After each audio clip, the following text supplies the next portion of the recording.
love you tonight. Thank you so much for being the God that the Bible describes you as. It's absolutely incredible, and we don't know much about you. But what little we do know just fills our cup to full. And I thank you for escorting us through another year. We're grateful for it. We're thankful for our health. We're thankful for the blessing. We're thankful for the difficult times that you've brought us through. They have let us know that you are sovereign and that these things are not up to us, but that you have control of life. And I thank you for those who've chosen to be here tonight. Bless us as we study in Jesus' name. Amen. Phillips Brooks was a 19th century Episcopal pastor in Boston and was well known in that circle. But he is best known for a song that he wrote around Christmas time, as a matter of fact. And you may remember this little song, "O Little Town of Bethlehem," was written by Phillips Brooks.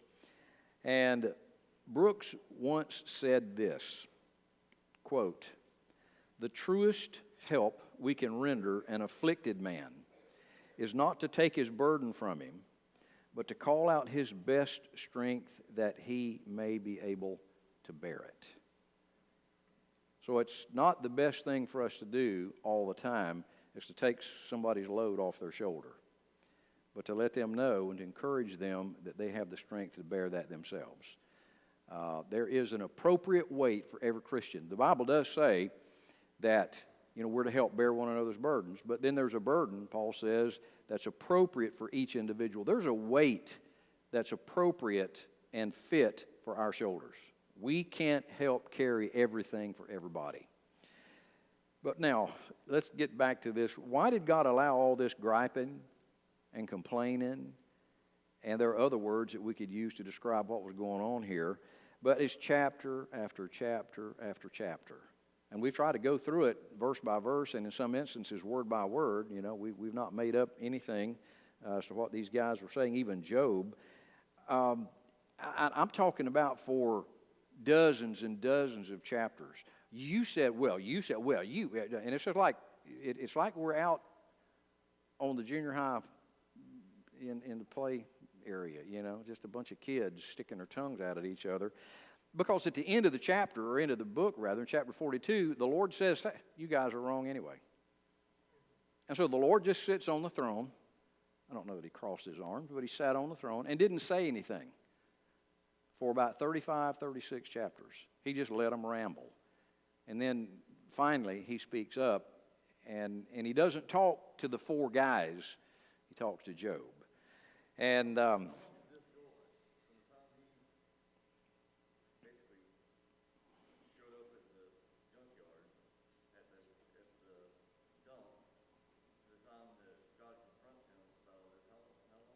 probably around 2 weeks. So for a week, nothing was said. They just sat with their mouths open. So, they're just yakking. They're just talking here. And then the Lord's going to give him a science quiz toward the end that's got, 64 questions that are unanswerable.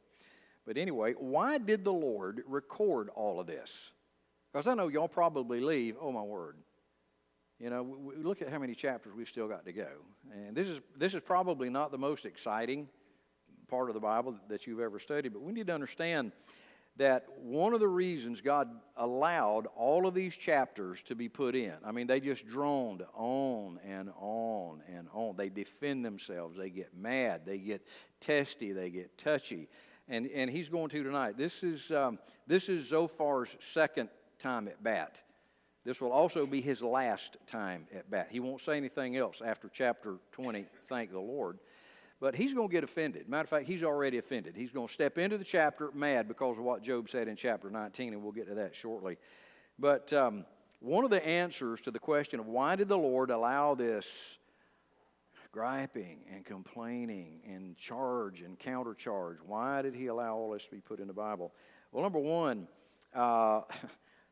it warns us not to be like them when our spirit of Phariseeism causes grace to be leached out of our conversations.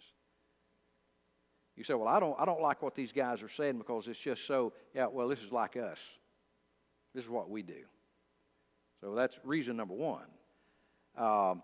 because quite often we lapse into the religious certainties of grace-free philosophy, and we just start spouting our theological positions at people.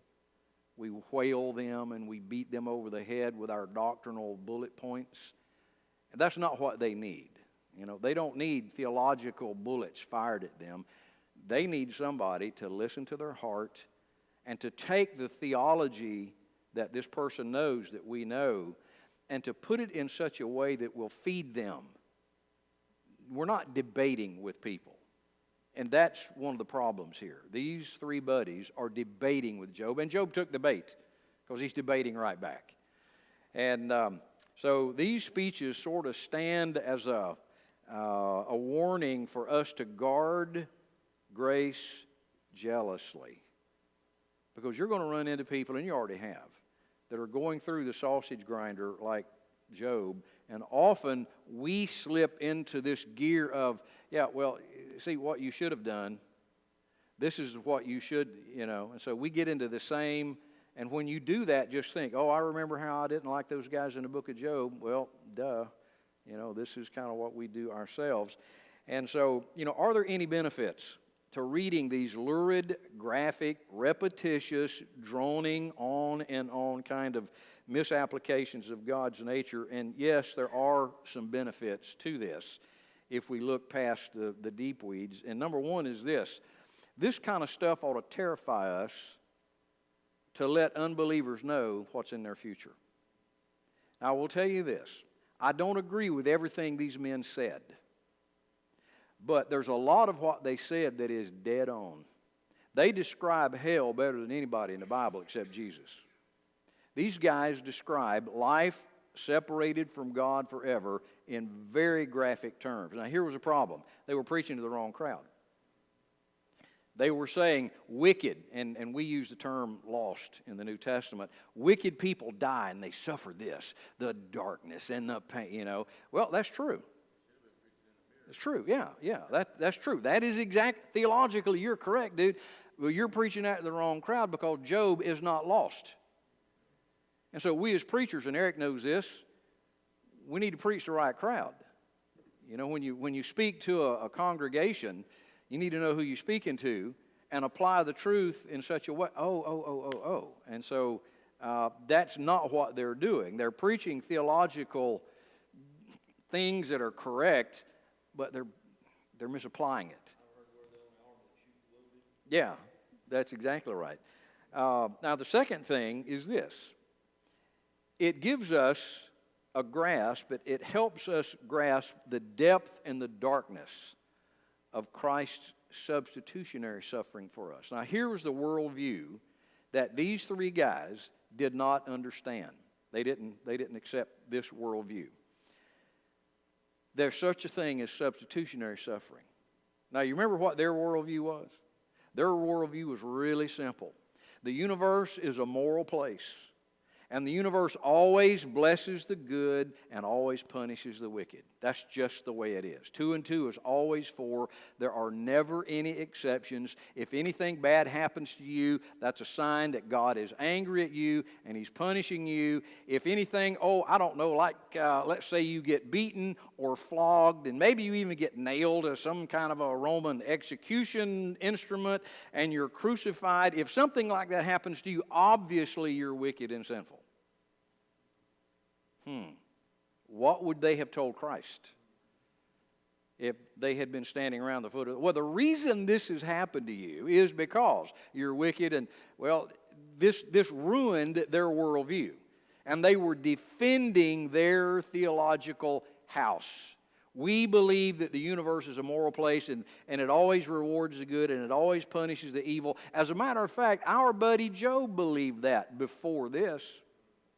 This was his position.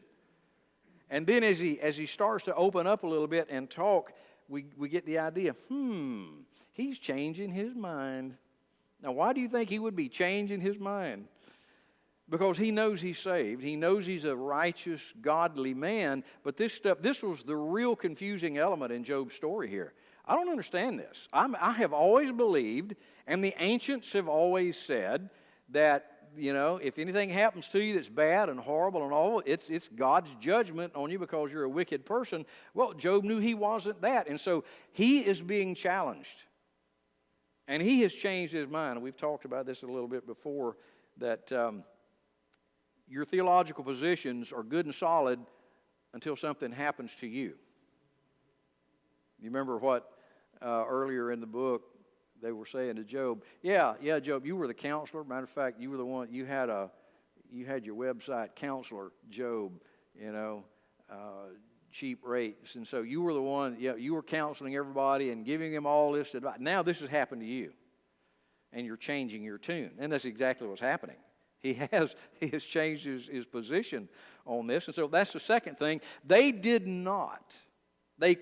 not comprehend this thing of substitutionary suffering. In other words, could it be that somebody suffers in behalf of somebody else? Well, not to these guys. The person that's suffering is the one that did the wrong. They just could not comprehend this matter of a suffering substitute. Well, the same thing is true in our world today. People just cannot imagine that Christ suffered for us. He suffered the separation from the Father for us and in our place. And then the third thing is this. These poems, which is what this book is, just a big group of poems, describes in some measures what believers experience during their lives. There's not a person in here that has not experienced some kind of destruction in your life. Nobody. We're all adults. We've been kicked in the teeth. We've been hurt. We've been crushed. We've been disappointed. We've been all of these things. So now, can you honestly say the righteous never suffer? Can you honestly say that? All right, then explain that in view of this worldview of the universe is always a moral place that always blesses the good and always curses the evil. If we have experienced any kind of loss in our lives, how do you explain that? You can't, not with that worldview. Anyway, all right, now, Zophar is up to bat. And he's going to bring nothing new to the table. This guy is like a broken record. And that's why it's so boring. That's why you're like, oh, my word. Same thing. Yep. He is predictable as we are. In our counseling and sometimes even in our preaching, and Eric, you've been around enough to know, certain guys get in the pulpit, you know exactly what they're going to say, And they'll start a sentence and you can finish it. They're just predictable in what they're going to come up with. And so here's what we're going to be hearing. Job, God always punishes the wicked, so stop being wicked so God can stop punishing you. It's the same thing. It's the same thing. He is frustratingly predictable. And so far, nobody in this group, not even Job, has a clue about how God actually governs the universe. Now, they act like the faculty on a seminary level here. They're acting like they know all these deep things about God. Now, Job, just be quiet, young man, and let us teach you. And so one of them is going to teach him out of personal experience. Bad theological foundation, by the way. One is going to teach through tradition. Bad theological foundation. Your tradition might or might not be true. It might or might not be accurate. And so what we're going to hear in verse number 1, 2, and 3, right in here, is just this. These guys know so little, but they know it so well. They know so little, but that hadn't stopped them so far. They just march right on. So let's look at verse number 1. Then answered Zophar. By the way, Zophar means chirping. Just chirping. So this guy's a bird in the trees. He's got the same song. So here's chirp. He is a Namathite, which he was from the city of Naamah, was the name of the city he was from. He said, therefore do my thoughts cause me to answer, and for this I make haste. I'm going to hurry.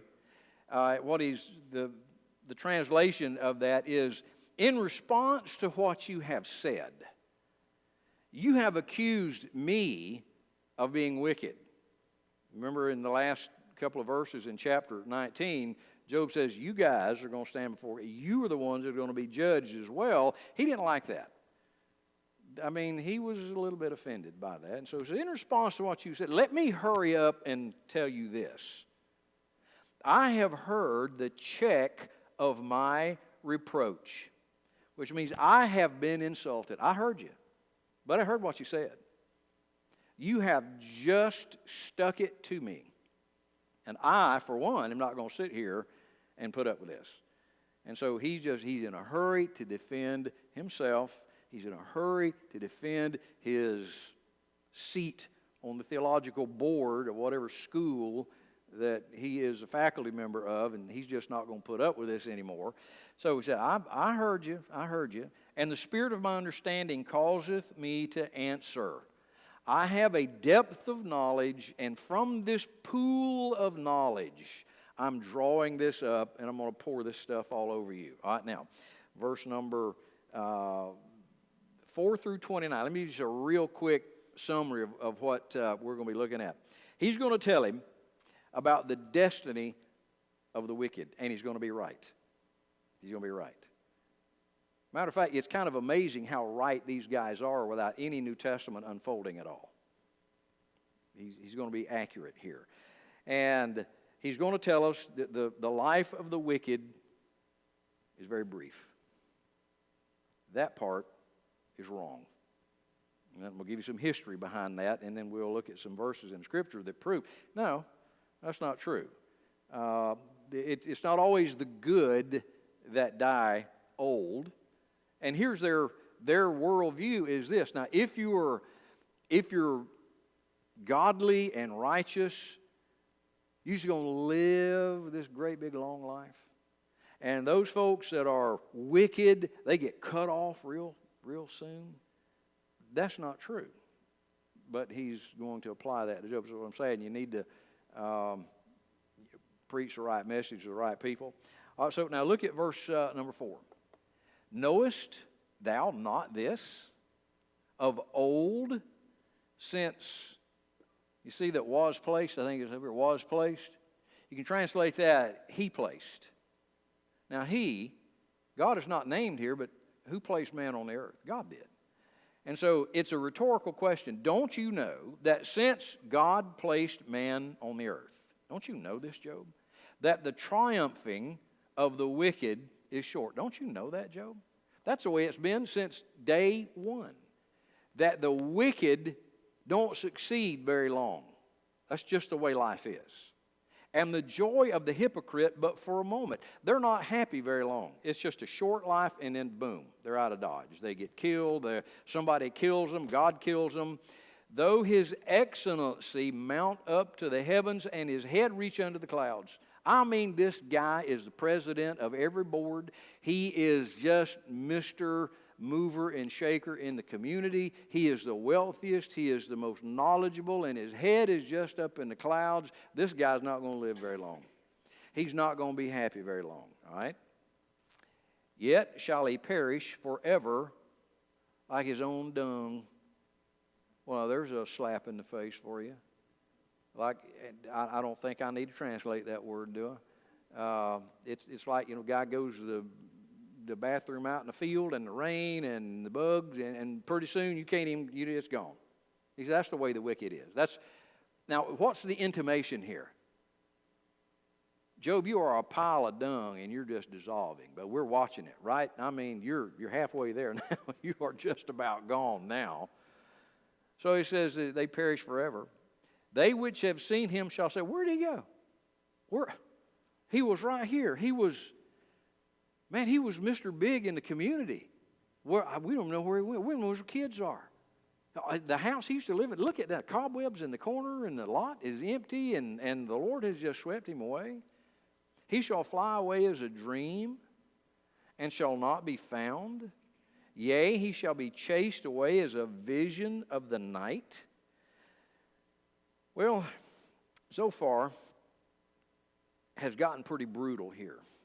And again, I want to encourage all of us. We're called on from time to time to counsel people who've been broken. Probably everybody in here, you've had a friend that lost a child or a spouse or I don't know, but more than likely you've had people drawn to you. And sometimes Christians, meaning well, don't do well. You know, we mean to help, and we think, well, what they need is the truth. And so we take the truth and we apply it with a steel brush instead of a cotton ball. And then we wonder why they kind of, well, if you put medicine on me with a steel brush, I'm going to do the same thing. So is there a way to apply truth in a way that you don't crush people, you don't kill people? Is there a way to do that? Absolutely. Absolutely. And when we do this with the spirit of, I want to help you, and let me help you. This is what I found when I went through this. I experienced this, and God did this in my life. And so he just says their life is brief. Everything about them is abbreviated. And he's telling Job, this is you, bud. We think Job was in his mid-40s. He wasn't a terribly, now you remember the time when mid-40s was old? Yeah, a long time ago that was old. Now I'm like, wow, you're a punk. If you're 40, you're like, wow. But your health, your prosperity, your happiness, your success is short-lived if you're wicked. How old are you, Joe? Oh, that's right. You're relatively young. How much money did you have, Joe? Oh, that's right. It's all gone. How many camels? Didn't you have a whole? That's what all these big pastures are. Where are? You see what he's doing? He's describing Job's life, and don't you know this is making Job feel so good? You know, well, I just want to thank you for the encouragement you're giving me here. And so he says that their life is brief. Now, Zophar claims that from the beginning of human history, this has always been the case. Now, most of the people in Scripture started considering this situation from the opposite premise. It is not the wicked that dies young. It's not that. Matter of fact, it appears to be the opposite. And so Psalm 37 there's some confusion among the writers of the Psalms, David being one. I don't understand. Here's this wicked guy. And it just seems like nothing ever goes wrong in his life. I don't understand it.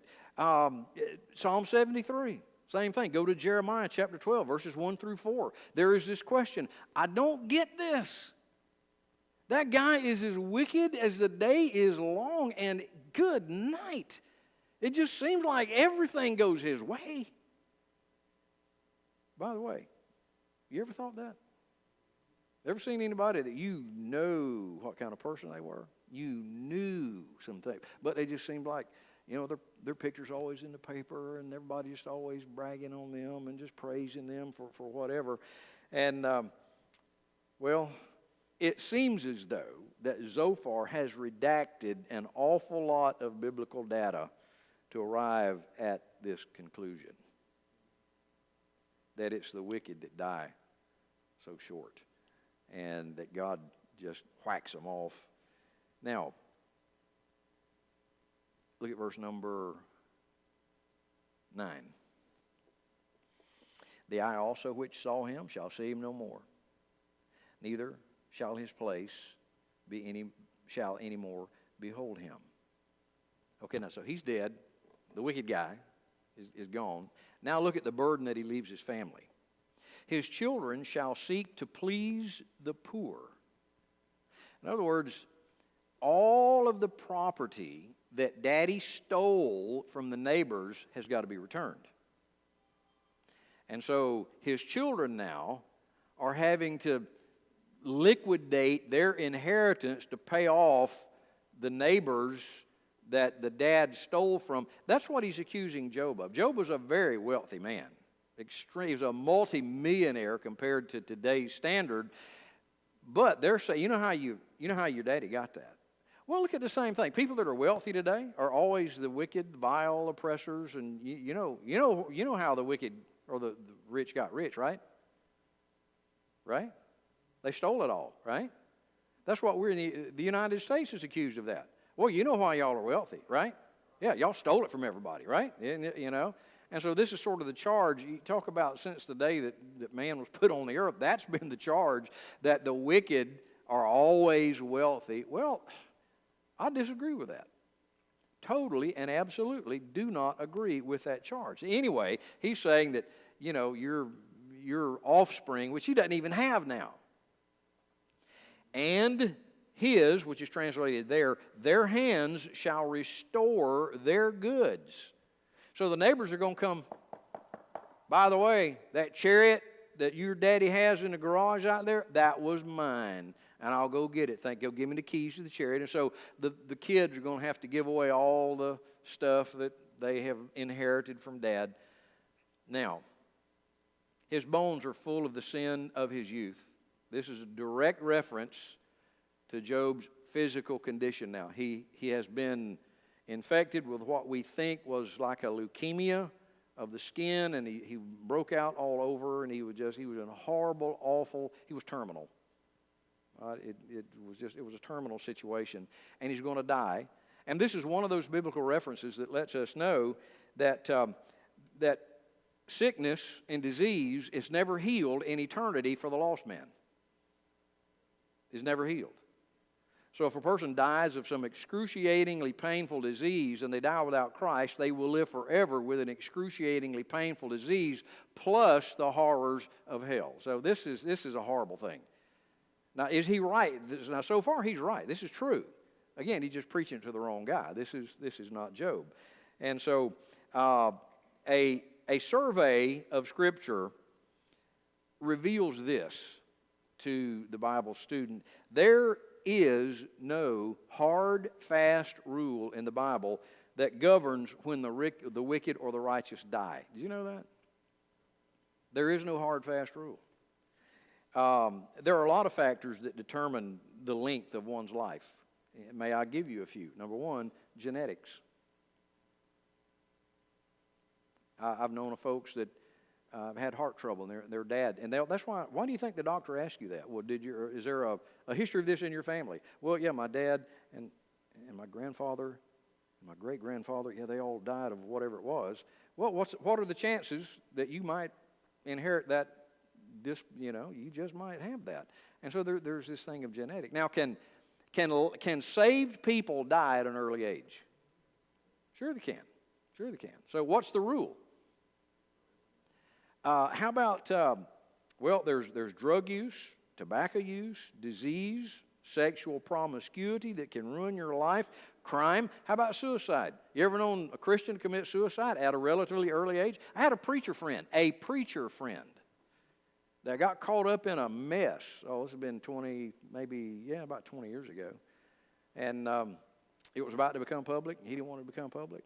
So he gets in his car in the garage. He got a vacuum cleaner hose and taped it to his exhaust pipe, ran it up into the cab of his car, rolled the window up, and was sitting behind the wheel reading his Bible and just died of carbon monoxide poison. Relatively young guy. Did he go to heaven? If he was saved. Exactly. If he was saved. So now, history does not bear out this conclusion that if you're wicked, you die young. Let me give you some examples. Robert Murray McShane, tremendous preacher, died at age 29.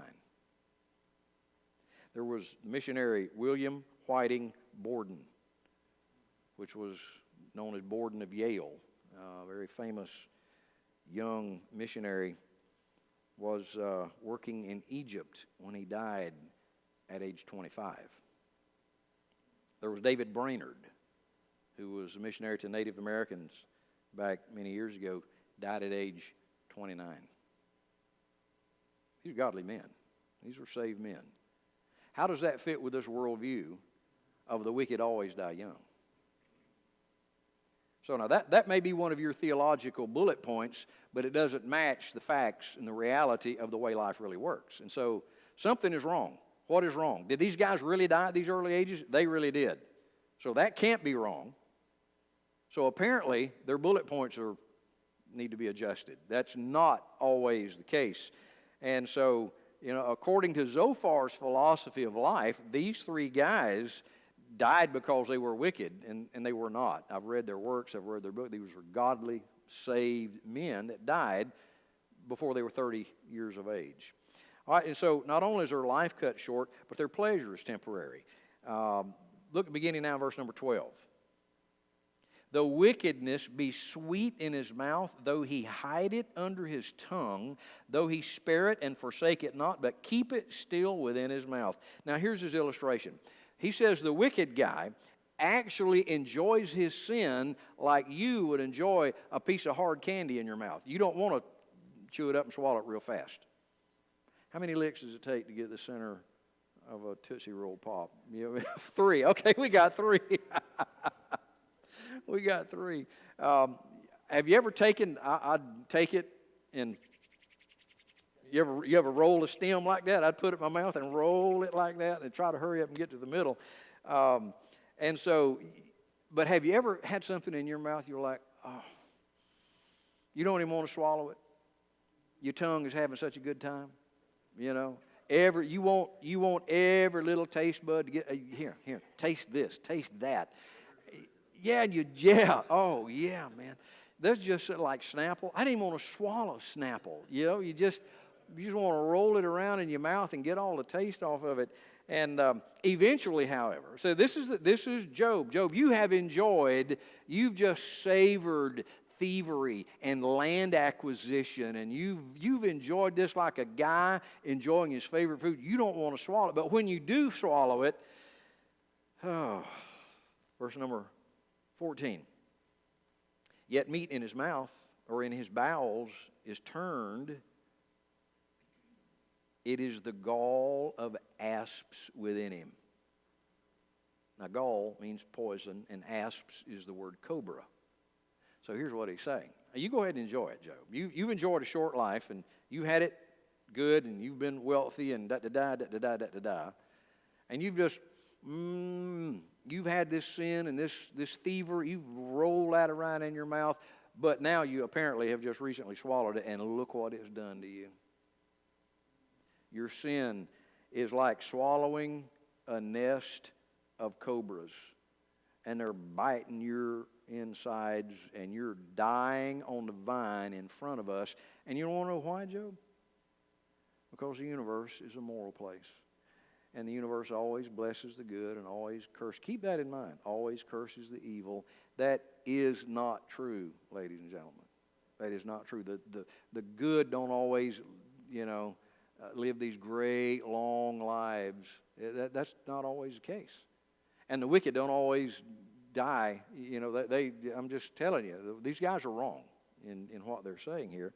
And so now, look at verse number 15. He hath swallowed down riches. He shall vomit them up again. God shall cast them out of his belly. He will wish he never swallowed this stuff. You ever eaten anything you wish I hadn't done that? I was at a Bible study at Lock Haven years ago. And after the Bible study was over, we were getting something to drink. And somebody asked me, said, have you ever had guava juice? And there was a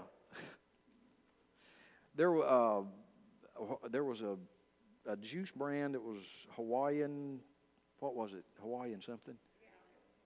Yeah, and they had a juice called Mauna Lai, and we bought it out here at Winn-Dixie forever, and it was delicious. It was guava juice. I'm shocked myself, Sister Charlotte, and so this guy said, "Hey, Jim, you want to try some guava juice?"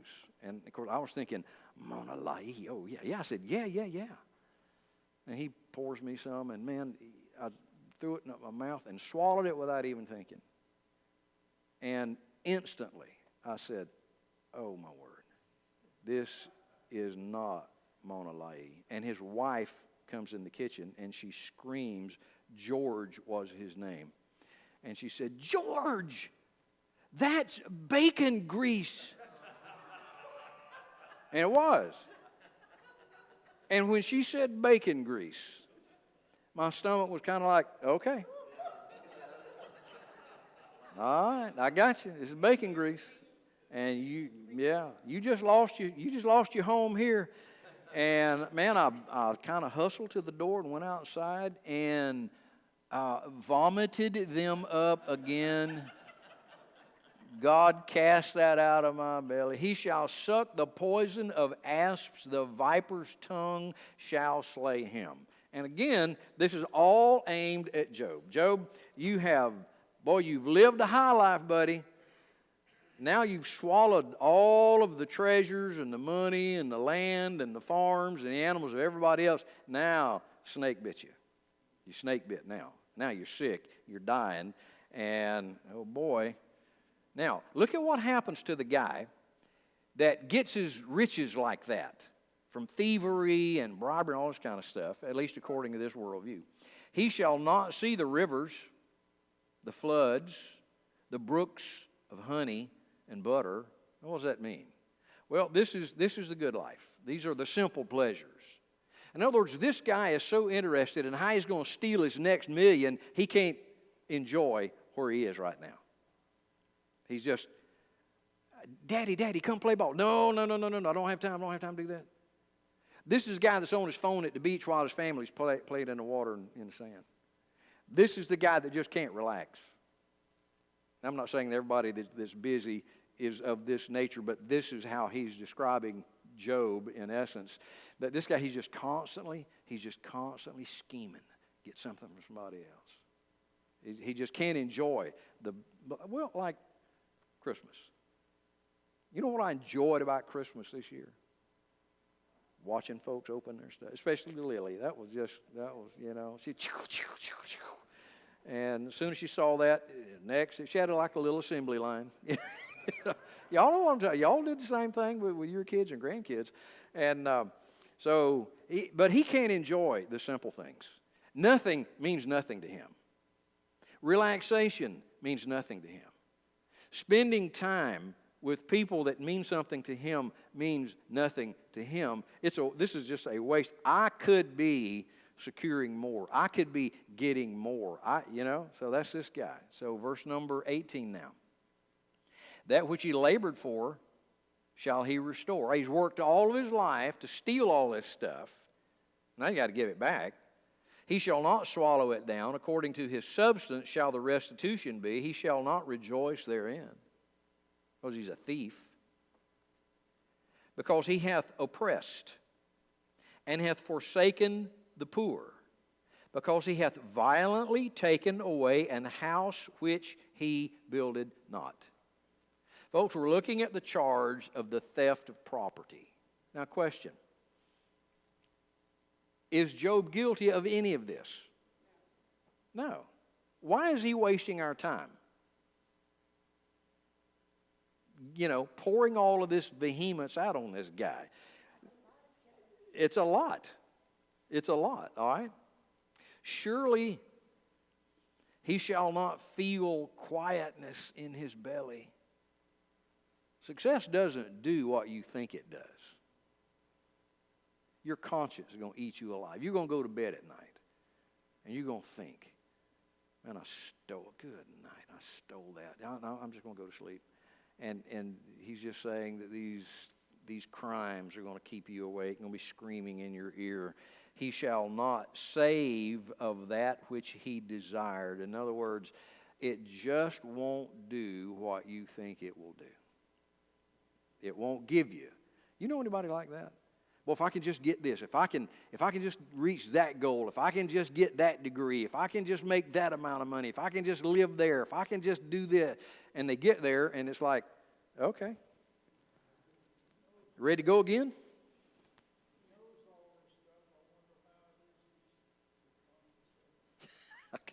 He's probably guilty of it. That's probably the deal. There shall none of his meat be left, therefore shall no man look for his goods. Now there comes an oxymoron in verse number 22. In the fullness of his sufficiency, he shall be in straits. Now, what is it? Is it sufficiency or is it straits? Yes.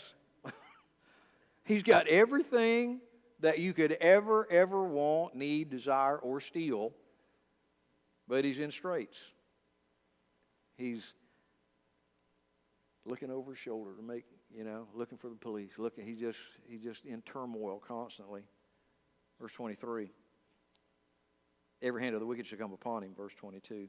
When he is about to fill his belly, God shall cast the fury of his wrath upon him and shall rain it upon him while he is eating. In other words, his food is going to be the fury that God pours on him. This self-satisfaction, this, yes, I did it. That's the fury. That's what eats you alive. The fact that you know that you've done wrong and you're rejoicing in this wicked thing you've done. That's going to be the thing that will eat you alive, all right? Verse 24. He shall flee from the iron weapon, and the bow of steel shall strike him through. It is drawn and cometh out of the body. Man, it's like you've seen these movies where a guy's running through the woods trying to get away, and he's got bombs going off all around him. You got a horde of people behind him shooting at him, and they got the arrows and the fire bombs, and the trees are blowing up, and he's ducking, and fire's dropping on his shoulders, and he's diving in this tree or behind that, and he's trying to get away. And then all of a sudden, this pterodactyl thing sweeps down and grabs him by the back of the neck and flies him up into heaven and brings him into court, and he's found guilty. Hey, you can't win for losing. This is what you need to tell a guy when he's suffering, by the way. I'm like, so far, dude, what are you doing to this man? Well, he's not through yet. It is drawn and cometh out of the body. Yea, the glittering sword cometh out of his God. The glittering sword, by the way, is lightning. And so the Lord's chastening with lightning and thunderbolts and all this kind of stuff. And comes out of his gall. Terrors are upon him. All darkness shall be hid in his secret places. A fire not blown shall consume him. Now that means this fire is so hot from the hand of God, you don't have to do that. You don't have to fan it. It comes when it gets here. It's as hot as it can be. There's no need to try to add it up and make it any hotter. So a fire not blown shall consume him. It shall go ill with him that is left in his tabernacle or his house. So everybody in his house. Can you imagine the guy that, well, you remember Bernie? Down in, Miami, down Dade County? Stole $7 billion with a B. He stole billions of dollars. He was a financial guy. And sold billions of dollars from people and did it over a course of years. He had a Ponzi scheme that you wouldn't believe. And finally it caught up with him, and he would take money from Jeremy and pay your dividends off of that, and then he'd borrow, and he would finally he ran out of dividends to steal. Going to spend the rest of his life in jail. Now, what kind of reputation do you think his family has now? I saw an interview a number of years ago with Adolf Hitler's daughter. And it was she didn't have anything to do with what her daddy did. But I was thinking, oh, man, how would you live with that? Knowing what your dad did. And so anyway, that's what he's saying here. The righteous see it and are glad. Oh, wow. Joe, you know what? You've got some saved neighbors over here. You know what they're doing right now? They're laughing at you. You're sitting over here in the landfill. Look at you, man. You got these sores, open, running sores, Flies are all over you. Your hair's gone. You've lost weight. Your skin is just sucking to the bones. And your wife won't even come down here to visit you. She doesn't even talk to you. Your breath is strange to her. Has she been down here to visit you, Job? There's no reference to this woman at all in the course of this. And so then he said, yeah, they're glad. They're happy. And the innocent laugh them to scorn. I love the way that he tries to be so third person. You know, Job, somewhere in the world there's somebody like this. You get me, Job? You know what I'm saying, Job? Now, verse 27. The heavens shall reveal his iniquity. There you go. There's the ultimate judge right there. You know, God is going to bring your case to court, and it's going to be broadcast live on TV, and everybody in the world is going to see what kind of a guy you are. And when you're dead, all of this is going to come out. You know, it's just going to hit the news, and everybody's going to know. The earth shall rise up against him. So we've got heaven is against him. Earth is against him. The increase of his house shall depart, and his goods shall flow away in the day of his wrath. And he's going to just summarize it up just very calmly. He says, by the way, this is the portion of a wicked man from God, and the heritage appointed unto him. But this is just the way things are, Job. Sorry. That's pretty cold, isn't it? It's just it. This is the principle of life. All right, now, question. You agree with Zophar's message to Job? Was Job any of these things, first of all? No. This is ridiculous. This is ridiculous. Now, what he's saying is accurate, but he's just saying it to the wrong person. Pardon? He said he stole it. Yeah, he did. Yeah, he was just, he was wrong about Job's moral condition. He's absolutely wrong about that. And so, I'm again, as a pastor in counseling, I need to be very careful not to open my mouth before I know what I'm talking about. I need to listen. I think one of the greatest assets to a counselor is 2 ears. And there have been many, many times when the sum total of my deep, wise counsel has been this. Are you ready to write this down? Y'all write this down. Here it is. You spell that Hummh. If you're writing that down. I see. I understand how you feel that way. And you know, often, all people want is for somebody to shut up and let them tell their story. You know? Wives get in a bind, and they just want to tell their heart to their husband. He's like, if you'd listen to me, I told you how to fix that. If you'd have done what I told you to do, that's not what she wants to hear right now. Same thing is true with us, guys getting something twisted and we want to talk to our wife. Well, if you just listen to me. But no, Mr. Know-It-All. No, you just go ahead and do what you want to do. That's not what we want to hear. We don't need to hear that. Don't think that our consciences are not playing that role already. Because there's nothing in the world worse than being in a conversation in that moment when you realize you're wrong.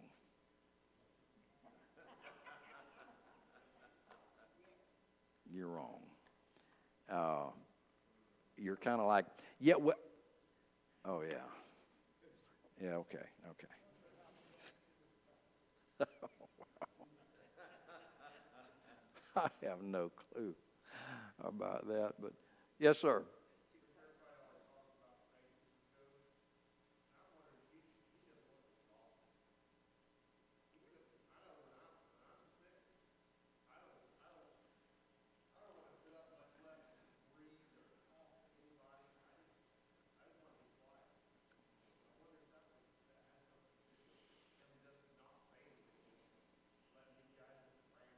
Well, he rambled right back with them. It was like boom, boom, boom, boom, boom, boom, boom, boom, boom, boom, boom, boom. It was this little mini war. They were mad. They were ticked off. They were upset because their worldview had been challenged. Their theology had been challenged by the reality of life. And boy, that's really tough when reality challenges your theology. You're like, oh, and now you can change your mind about what restaurant is good or whatever, but to change your theological position. Especially when it's happening.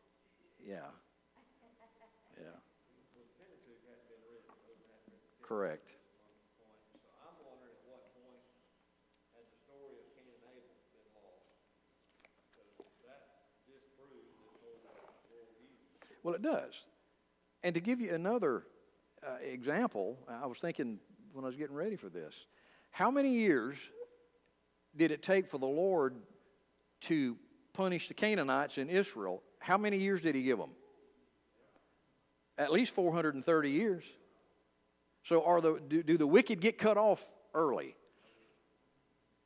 There's an instance right there. And, of course, Job, Genesis 11 and Genesis 12, this is where Job happens.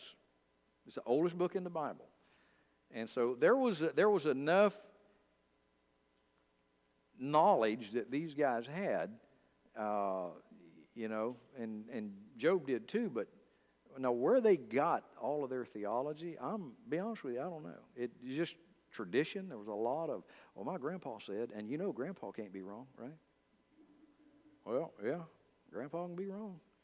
And all right, that's a little bit before 8. Thank you all for being here tonight. I appreciate your presence. And to be here Sunday morning. Eric's going to be speaking in the morning service. Looking forward to that. And so be here. All right. Good to see everybody. Let's bow for prayer. Eric, would you dismiss us, please, sir?